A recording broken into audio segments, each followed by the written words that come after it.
I'd like to share a little bit about Rita, my wife. I think everybody that came in contact with Rita absolutely loved her. She was a beautiful and wonderful mother to our 3 kids. She loved what she did, was in special ed her whole life, and truly just so enjoyed helping students succeed. She loved being out in the public. She was the one that would take me to different places. I'd say, maybe we don't need to go. Yeah, we do need to go. She was the one that when we'd go to the wedding, we'd dance the whole time because that's what she wanted to do. She was full of pleasure. She was full of excitement. And she is deeply missed by all of us, but it's those memories, those wonderful memories that we continue to keep in our heart that keeps us going. To this day, the toughest decision I've ever made was placing Rita in a home. It was very difficult. When we placed her in Clark at her new home, I thought, I know everything there is to know about dementia. And one of the things that I've learned, you can kind of think you're going to know what's going to happen next, but it's probably going to be different.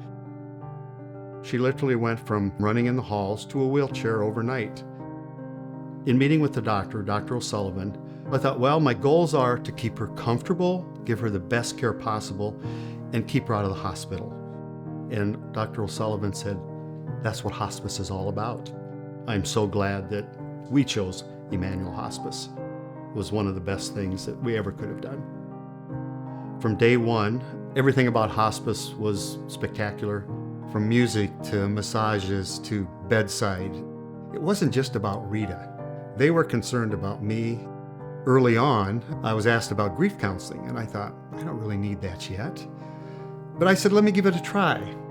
And Katie really helped me to realize that, Dan, you need to ask for help. And you kind of need to prepare for this. Have you thought about a funeral? Have you thought about the eulogy? And at the time I thought, there's no way I can give my wife's eulogy. I did. Because it gave me time to put together those things that needed to happen earlier versus later, and I felt so much better. I was having difficulties figuring out what to tell the kids, what to tell the close relatives, what to tell the friends.